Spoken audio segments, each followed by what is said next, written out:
What if hiring could be easier, more streamlined, and less time-consuming? So even when you're busy, you could still be smart about the way that you hire. With ZipRecruiter, you could post your job to over 100 of the web's leading job boards with just one click. So you can rest easy knowing your job is being seen by all the right candidates. Then, ZipRecruiter puts its smart matching technology to work, actively notifying qualified candidates about your job within minutes of posting, so you receive the best possible matches. That's why ZipRecruiter is different. Unlike other hiring sites, ZipRecruiter doesn't depend on the right candidates finding you, it finds them. No wonder 80% of employers who post on ZipRecruiter get a quality candidate through the site in just one day. ZipRecruiter, the smartest way to hire. Find out today why ZipRecruiter has been used by growing businesses of all sizes and industries to find the most qualified job candidates with immediate results. And now, my listeners can post jobs on ZipRecruiter for free. That's right, free. Just go to ZipRecruiter.com/J&J. J-A-N-D-J. That's ZipRecruiter.com/J-A-N-D-J. One more time to try it for free. Go to ZipRecruiter.com/J&J. Want an easy way to see if you could save money on car insurance? Geico gives you 3. Call 1-800-947-AUTO. Go online to geico.com or stop by the Geico office nearest you. 3 ways you could save 15% or more. And now, Jalen and Jacoby on ESPN Radio. When I pop the trunk, head the dead. Y'all pop the trunk, I pop the hood. Now act stupid, I'll pop the trunk. Give me a boom. He is Jalen Rose. What up, Doe? I'm David Jacoby. And on the cool check-in, center stage on the mic. And we putting it on wax. It's the new style. We're Jalen and Jacoby. What do? We get to find individuals that have consistently supported our program. Up 60% from this time last year. Exactly what they want via radio, podcast, and television. Well, when we last talked about Lonzo Ball, he was sat out the fourth quarter of a loss, and guess what? Things have turned around for him. Most importantly, he got a haircut, which I think led to his recent successes, but he balled out, messed around, and got a triple-double. Still didn't shoot great from the floor, but his 16 rebounds were the most in a rookie since Steve Francis had 17.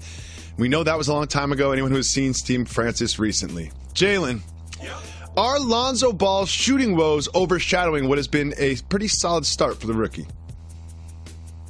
I don't think so. The enormous hype and the build-up from the time he was at UCLA by the media, clearly by Lavar. Once he got drafted number 2 by the Lakers and Magic Johnson, the expectations have gotten so enormous, we can't appreciate the fact that this is a young player, hasn't performed 20 games in the NBA, and already has more triple-doubles than I did in 13 years. Do I have a problem with the fact that he can't shoot? Yes, that's an issue. The game is a lot tougher when you can't shoot. But that is something that he's going to be able to remedy. And if we're going to base him on the Jason Kidd trajectory that so many people try to put him at, then you can't appreciate what he's doing as a young player. I think he's continuing to grow. I'm going to keep the expectations down. And based on that, the Lakers will not be in the playoffs. But yes, he's going to continue to improve and hopefully show he can be a starting point guard for a long time in the NBA. Well, there was the haircut over the weekend, the triple-double over the weekend, but there was this from Lonzo Ball over the weekend, which is one of those I need to talk to Jalen Rose about this moments. They were playing against the Suns, and as it happens in the NBA, a little scuffle breaks out, and, you know, we got some Laker players running over to kind of help out, and you see Lonzo here. Lonzo calmly walks past the entire thing, looks back a little bit, and then acts as if it's not happening. He later said about the incident, quote, "It's the NBA. People ain't really going to fight, so I ain't trying to get no tech." Jalen, is this veteran savvy and experience and just speaking the truth? Or was this bad body language and he should be helping out his teammates if there's a scuffle? It's one of those things where I don't judge by the reaction to the media. I'm going to pay attention to what he would do if that happened again. Oh, okay. And based on what I just said, he would make sure that he's involved. Because being a part of a team, it's about camaraderie. And yes, you may not like the fact that your teammates in a hold me back moment or in a little bit of a dust up, but at the same time, it is your duty to go be a part of that. You don't have to go in there throwing haymakers or pushing people out of the way or anything like that, but you can come and be a peacemaker to check on your teammate. That will be something in the future he does different. And the thing that's getting lost about that video, there's another rookie in there from Detroit. His name is Josh Jackson. And when you get a chance, watch how he's responding to the skirmish as a member of the Phoenix Suns. He wanted it a little too much. But this is something that I want to bring up, though, because I kind of disagree here. What I saw Lonzo Ball saying is, I don't need to be a peacemaker because there's no violence. This is the NBA. I don't need to check on my teammates because no one's in danger. This is the NBA. The worst thing that can happen is you get some bad breath in your face, you know what I mean, from an opponent. There are going to be no punches thrown. This is going to diffuse itself quickly. So let me just get back to my bench and we all know where this is going to end up, so why not just understand that from the very beginning? Why not? In sports, the dynamic of team is understood in a lot of different ways. When somebody throws you a pass, you point at them and say, good pass. Or you actually verbalize it. You may tap somebody on the backside. You may be on the free throw line. Somebody makes the shot. You go give them a little bit of dap. Somebody drives to the basket and they fall down. You help them up. Someone sacrifices their body defensively. You help them up. That's just the exercise that comes with being a band of brothers. Okay. Jalen, it's time for the Don't Get Fired topic of the day. And now, the Don't Get Fired topic of the day. Well, it has come to this. When we last had this story, it was the President of the United States, President Trump, asking for and then receiving the proper thank yous and appreciation from the 3 UCLA basketball players that were held in China on shoplifting charges. President Trump spoke with the president of China, according to President Trump, and helped in them sort of easing them back to the States. Well, he got the thank you from everybody. But when asked about it, LiAngelo Ball's father, one of the players who was arrested for shoplifting, just kind of downplayed President Trump's role in this. Well, guess what? He tweeted. President Trump, the President of the United States, tweeted, quote, now that the 3 basketball players are out of China and saved from years in jail, Lavar Ball, the father of LiAngelo, is unaccepting of what I did for his son and that shoplifting is no big deal. I should have left them in jail! Exclamation point. Jalen, why is the President of the United States taking Twitter shots at Lavar Ball? You shouldn't bust your arm to pat yourself on the back. But one of my favorite nicknames besides Worldwide West is Commander in Tweets. And the one thing that I learned is you don't do things for people because you hope for a favorable response. You do them because it's actually the right thing to do psychologically and emotionally. And when you're in a position of power, you can't be having Twitter fingers saying that you should have left some American citizens in jail that are minors that already apologized to you.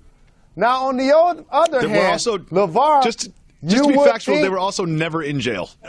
Correct. You would think that for public consumption, he would want to play the whole song and dance game, and I wouldn't be here to call either one of these gentlemen a dotard in any way, shape, or form because I wouldn't do such a thing.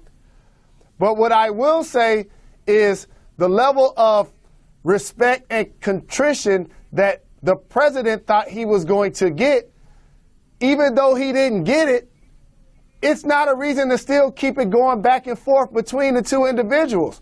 You did the deed, let it go. If the individual don't appreciate it, keep it moving. We be moving, you know, we keep it moving. One thing we did today, Jalen, is, Thanksgiving is coming. There's going to be a lot of discussion all over the media, not just sports, but everywhere, about what sides are the best and what traditions you should do. And, of course, we'll dabble in a little bit of that here on Jalen and Jacoby as well.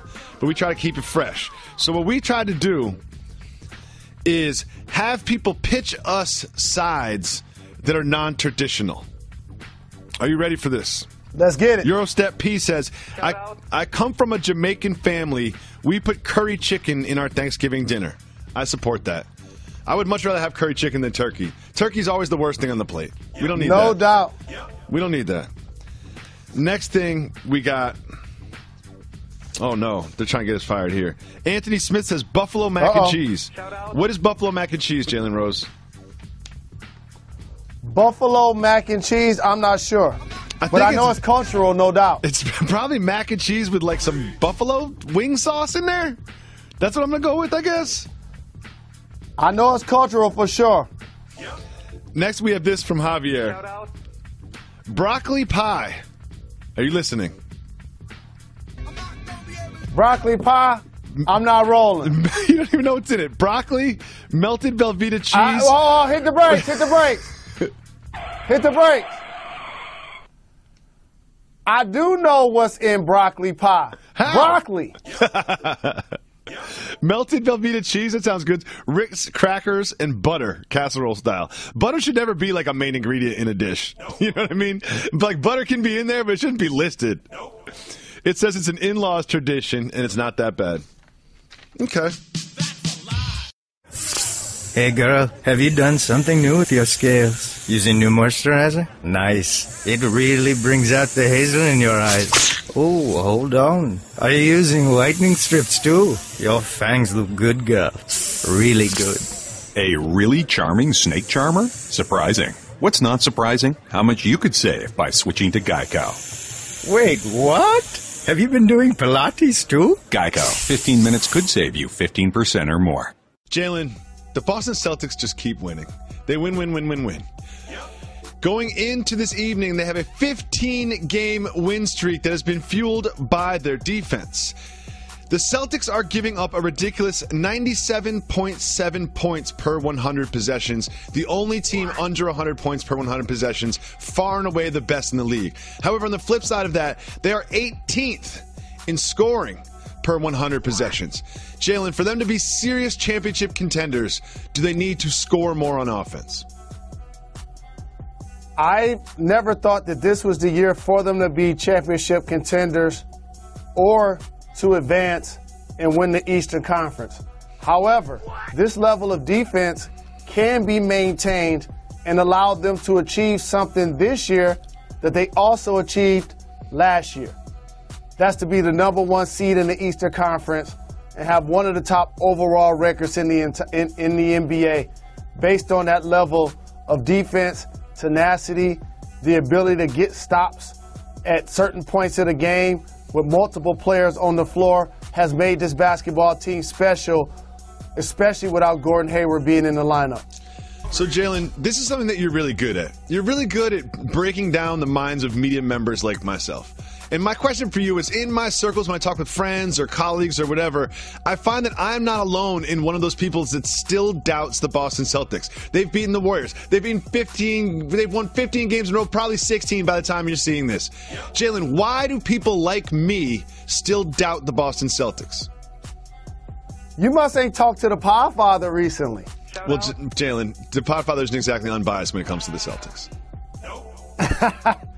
Here's why, because while you're able to have that level of success during the regular season, we can't take anything away from that.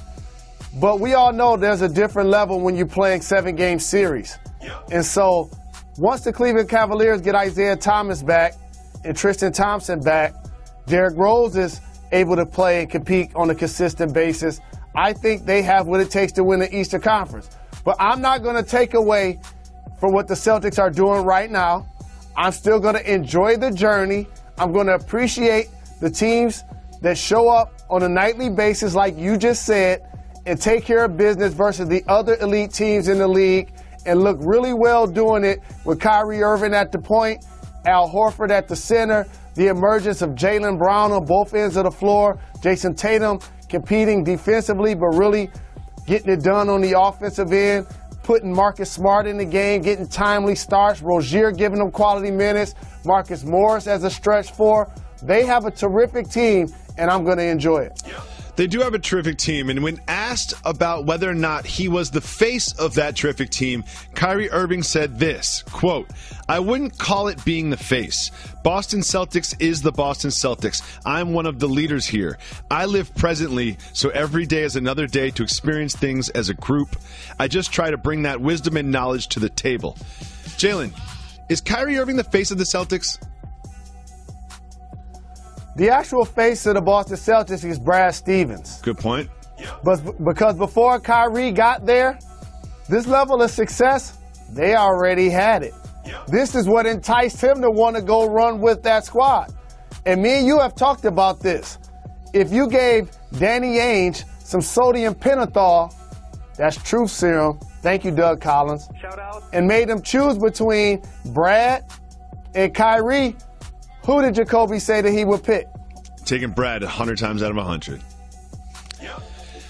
So, Jalen, face of the franchise. Sunday night, the Timberwolves were playing your Detroit Pistons. The Pistons had a 1-point lead, 6.2 seconds left. Jimmy Butler's on the line, and here comes Reggie Jackson. Reggie Jackson is changing defensive assignments, sort of delaying Butler getting the ball. Butler shoots to tie the game, misses. The Pistons go on to win. Jalen, do you support this sort of gamesmanship at the free throw line at the end of a game? I do, and Jimmy Butler was having a terrific evening. Once he got fouled on that play, I felt like he would miss one, and not that in practice there aren't times where you don't shoot 5, 10, 20, 50 free throws in a row, but you don't normally shoot 3 straight free throws in pressure situations. So that's why I felt like he would miss one. But the thing that gets overlooked is what Stanley Johnson was doing on the free throw line. Because I used to do that all the time. What was that? What's the that, half Mr. Rose? fake, the half jab, that. the half fall in before they shoot. He did that on the first 2. On the second, it was really pronounced. I thought they were going to call a lane violation. So between him doing that and Reggie Jackson doing what he did, I felt like Jimmy Butler would miss one. He did. Detroit went on to win the game. There's an entire stadium full of thousands and thousands of people that are yelling, they're screaming. You know what I mean? Like they face these difficult conditions all the time. Does the ref delaying you getting the ball for 1.5 seconds actually change whether or not you're going to make the free throw? It's a rhythm thing. And while Minnesota was playing at home, it's still late in the game. It was a pressurized situation. And so anything that disturbs your rhythm. What happens every time somebody goes to the free throw line? They do a routine. So if you interrupt that routine, you have an opportunity to cause a miss. I think that's fair. And finally, we're going to move on to this, Mr. Rose. Kevin Garnett has been speaking with Bleacher Report about a lot of different things. One of the things he spoke with Bleacher Report about is a gentleman that he's been working with that plays for the Milwaukee Bucks. Not Giannis Antetokounmpo, but Thon Maker. Here is what he said about Thon Maker. Quote, "Thon is going to be the MVP of the league one day. Mark it down. He has the bones. He has the appetite to be able to chase something like that." That is a very resounding endorsement from Kevin Garnett. Do you think Thon Maker has what Kevin Garnett thinks he has? There's a level of productivity and resiliency that you have to play at an MVP caliber level. And I'm not going to be the person that says never.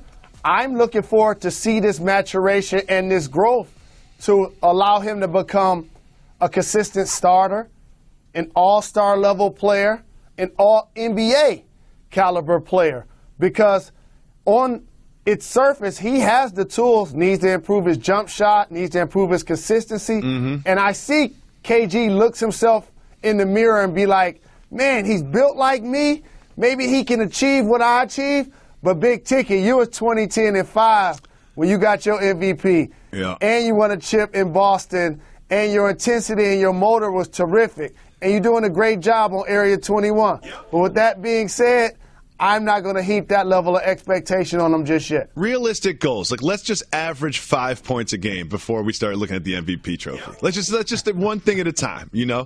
Jalen, not everything is worth talking about in the world of sports and pop culture. So we have a segment called Keep It Moving. If it is worth talking about, you will tell me to hit the brakes, and we will discuss it. If we don't, me, you, and Method Man will just keep it moving. Disgraced referee Tim Donaghy said the Heat got help in the 2006 finals. Keep it moving or hit the brakes. Hit the brakes. Donaghy was on the Forgotten Maverick podcast when he said that the league essentially used film and trained the referees to somehow sway the series to become a longer series, and it was those referees' calls that led to the Mavericks losing and the Miami Heat coming back to win the finals in 2006. Your thoughts? I was covering that NBA Finals with NBA TV. One of my favorite interviews was actually with Bill Russell. I was watching all white everything. Shout out. With that being said, the Dallas Mavs did go up 2-0. They were playing terrific basketball. At that point of the series, Dwayne Wade was taking about 12 free throws a game. Mm-hmm. After game 2, he started taking 18 free throws per game. But you know why it was happening? He was putting a smack down, and he was dominant, and they didn't have nobody that could stop him. That's why it happened. Tim Donaghy's on that level where it's like, when I hear his name, I'm just like, all right, Tim Donaghy. Let me say again why it happened. Because he was dominant, putting a smack down, and they ain't have nobody that could stop him. That's what happened. Next, Eli Manning gave a fiery speech before the Chiefs game. Keep moving or hit the brakes. If I'm going to go home, I got to hit the brakes. Oh, well, guess what? I don't have to go home. Keep moving. Jalen, the Oregon Ducks ripped off Miami's turnover chain. Keep it moving or hit the brakes. Hit the brakes. The Miami turnover chain is one of the most important things that's happening in the history of college football. I love the thing so much, but this is the Oregon turnover chain. No bling. They're going with like a rugged look. It's all silver. It kind of looks like a one of those stairs that lead to the basement in New York City with that cover on it, a regular sort of junkyard dog chain. What do you think about this trash turnover chain that they bit from the University of Miami? A couple of things. The University of Miami, whoever came up with that idea needs to get a raise because it taps back into a tradition and a culture.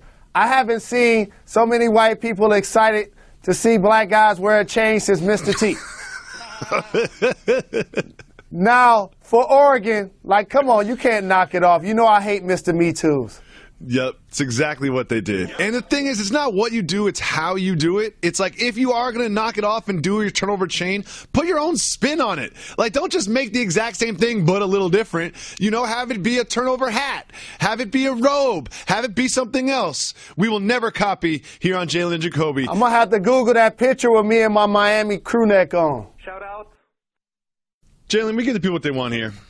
Part of giving the people what they want is opening up our Twitter feed, going to our subreddit, reddit.com/r/Jalen Jacoby, and, of course, our voicemail line. If you call 985-80-JALEN, you can leave us a voicemail, and we'll play it on the show just like this. What's going on, Jalen Jacoby? Shout out, Reggie. I got a question. Who has a better backcourt? The Mama's boys, CJ and Dame, or Hustle and Flow, John Wall and Bradley Beal? Get back with me, fellas. Keep getting people what they want. Minivan Mafia all day. You ready? Minivan Mafia all day. I'm going to say, in my mind, it is the Wizards backcourt of Beal and Wall that I would pick over the Mama's Boys in Portland. The thing I appreciate about this caller is that both of them is cold nicknames. Let me just throw that out there. And there are going to be a lot of people out there that say, how can it be a cold nickname when you're the only person that calls them that? That's fair. That's what makes it cold. Let me repeat. That's what makes it cold. Here's how this industry works. So cold in the D. When people tell a nice joke or have a nice segment, or even when Katie Nolan was on the show, you remember she said a funny joke? Yes. And we both sat back like, man, I wish I would have thought of that. Yes. That's what other people do. Yep. So when they see John Wall, down the floor, and being hustle, having his flavor, and then they see Bradley Beal going with the flow like a smooth operator in D.C., they like, man, I should have thought of that. Same with Mama's Boys. Both four-year performers, came from small schools, loved their moms so much that they actually live with them while in the NBA. It's a beautiful thing. But if I had to pick, I'm going with the height and the physicality of the squad in Washington, D.C. But if I'm trying to do an album, I'm definitely going with Dame Dollar. If I'm launching a podcast, I'm going with C.J. McCollum and Dame. If we're recording an album, definitely going with the Portland Trail Blazers. But in terms of stopping the other team's backcourt, I would definitely go with the Eastern Conference's hustle and flow. Don't forget, if you call 985-80-JALEN, you can leave us a voicemail. We'll play it on the show just like this. Hey, what's going on, Jalen and Jacoby? This is Chanel from Buffalo, New York. Shout out Red. Shout out to the rest of the staff. I had a quick question. I turned on the TV watching the Grizzlies game the other day, and I couldn't help but realize that they got Tyreke Evans on the team. Now, I know he's a solid talent. He's a solid player, but at this point, would you guys say that Tyreke Evans is a keep getting them checks player? Let me know what you guys think. Shout out to the whole staff. Keep getting them checks. Keep giving the people what they want. Interesting question, Mr. Rose. Tyreke Evans, is he keep getting them checks? I have player? an interesting answer, too. Okay. So, I respectfully say this. Like any nickname, keep getting them checks continues to evolve with meaning. So at first, when Jay-Z called himself that, it meant one thing. And then before you know it, it was Hove. It was so many things that he's been as he continued to reinvent himself. The pillars of keep getting them checks are this, and I'm going to be frank. Either somebody that's getting their bread, and I love it, and I'm not mad at it at all, like Russell Westbrook. Let me tell you what I mean. He just got $200 million from OKC. He got $200 million from Brand Jordan over 10 years in the same summer. James Harden, same thing. So that's one end of the spectrum. The other end of the spectrum, guys that I look around and I'm like, A, they still in the league. B, somebody paying them multiple millions of dollars to play basketball, and I can't fathom why they're doing it because that guy is not a performer. For me, a keep getting them checks person, there's a key stat. It's called minutes per game. You know, so Tyreke Evans is playing 28 minutes a game. So he seems to be earning his check. You know, if you're out there for 28 minutes, Fizdale's not putting him out there if he doesn't think it's going to help. So I'm going to answer your question with that by saying he is not a keep getting him checks player. But I do want to dive into this a little bit, Jalen. Is for me, a keep getting him checks meant someone who is getting paid a lot of money not to do very much playing of basketball. And perhaps because they're a veteran and they don't necessarily need to be in the league anymore. They don't have to be a veteran. They don't have to be a veteran. Anthony Bennett was a keep getting them checks guy when you felt like he was going to stick in Toronto, and I tried to tell you. He was like, he's going home and everything. I'm like, okay, good luck with that. He still might end up in Toronto. He's going to go vegan. He's going to go vegan because he is. He might be the last stretch mark 4 in the league. But Jared Dudley, I got my eye on you. Jared. You're like 2 cheesesteaks away from getting there. But Dudley already put in his work. Let's listen to another voicemail. What up, Jalen and Jacoby? This is Mike from the Bay Area, and I'm sitting here eating my In-N-Out burger. Completely random.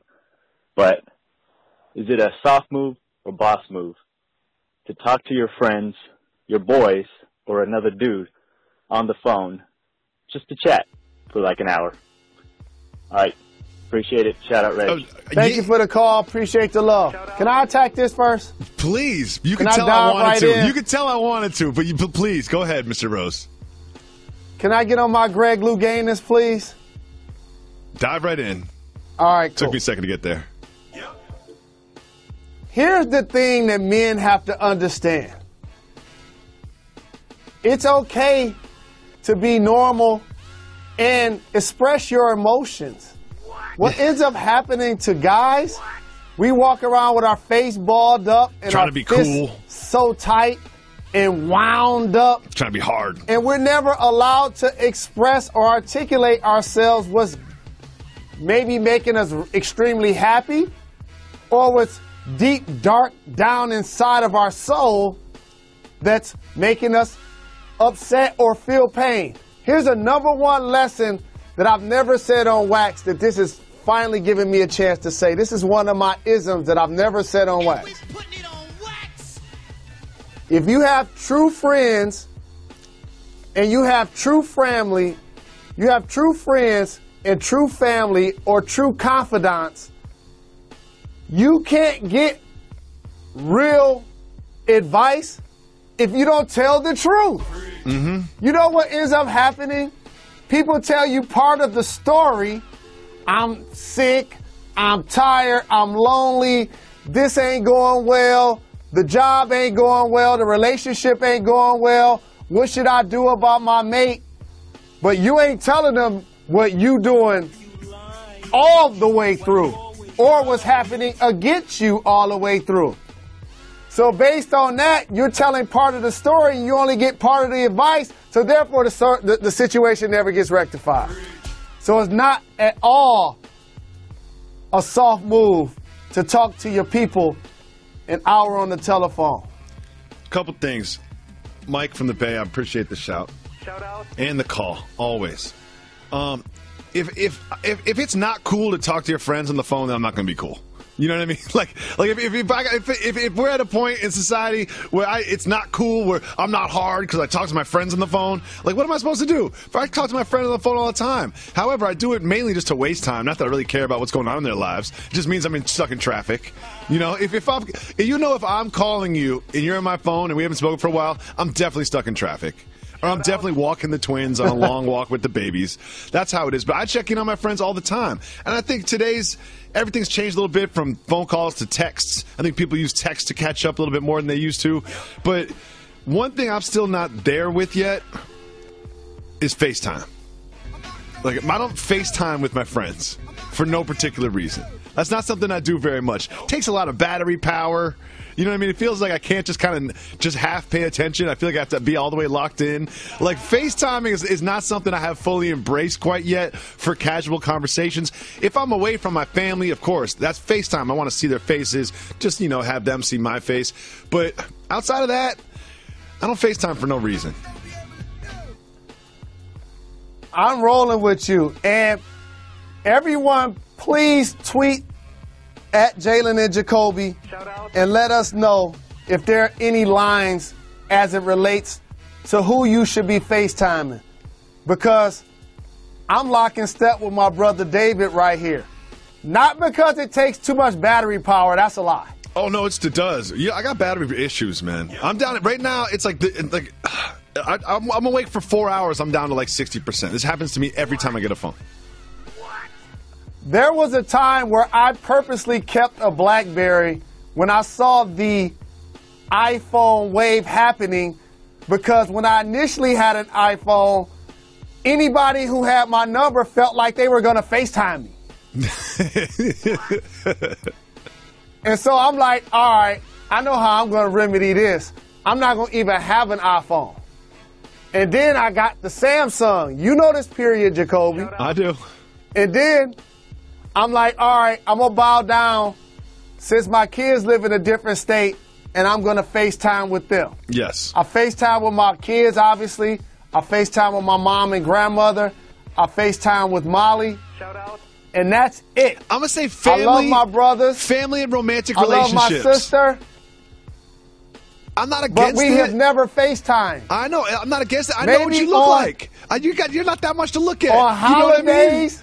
I want to see my wife's face. On holidays, you call, and then somebody FaceTime and pass the phone around like they're in the cipher. Yeah. But other than that, just normally, not gonna be able to do it. And last thing, what about people that have your number that just flat out try to FaceTime you when you don't even want to talk to them or return their text? Oh, here's what it is I think that of the FaceTime calls that I've received, 70% of them are from people's pockets.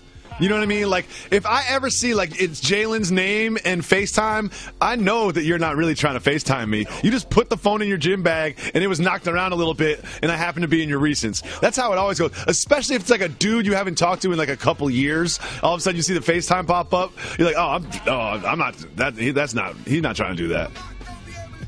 So, as the people, please let us know, what are the levels to this FaceTime business? It might be different for younger people. I found FaceTime is more prominent for younger people. I see a lot of people at Starbucks just holding a phone in front of them, just chatting away with their headphones in.